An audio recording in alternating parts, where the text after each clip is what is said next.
यो नेपालको सिमानामा पर्ने नेपाल र भारतको सिमानामा पर्ने टनकपुर बाँध हो। वास्तवमा द्विपक्षीय हितको लागि बनाइएको बाँध भने पनि हेर्दाखेरि यस्तो लाग्छ यो यसको सबै पानीको उपयोग चाहिँ भारतले गरिरहेको छ। आज यो बाँधको कारणले 2054 सालमा विशाल नेकपा एमाले पार्टी दुई टुक्रामा विभाजित भएको थियो र यसो अनुमान लगाउन सक्छौँ यो समुद्रको रूपमा रहेको यो पानी आज भारतले सरासर आफ्नोतिर लगिरहेको छ र आफ्नो उपयोगको लागि उसले चाहिँ यहाँ धेरै कामहरू गरेको अवस्था रहेछ।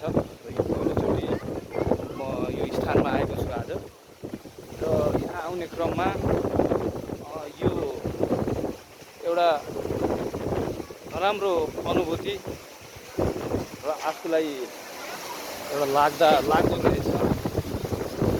यो जतिसुकै नेपालको ढोका छ भने पनि यहाँ देखिँदो रहेन बगिरहेको पानी सबै भारतले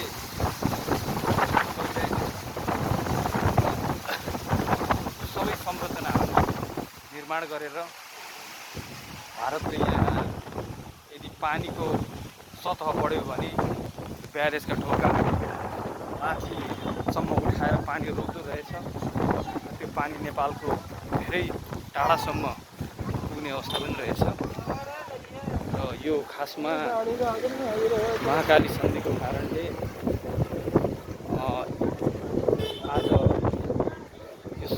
धेरै समयसम्म नेपालले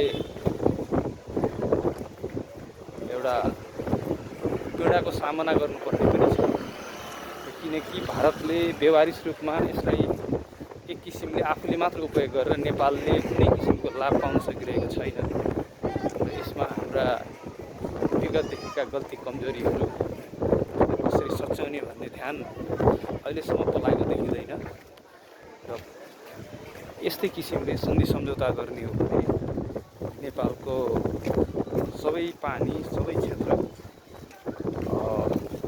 भारतकै कब्जामा पर्ने महसुस गर्न सक्छौँ। धन्यवाद।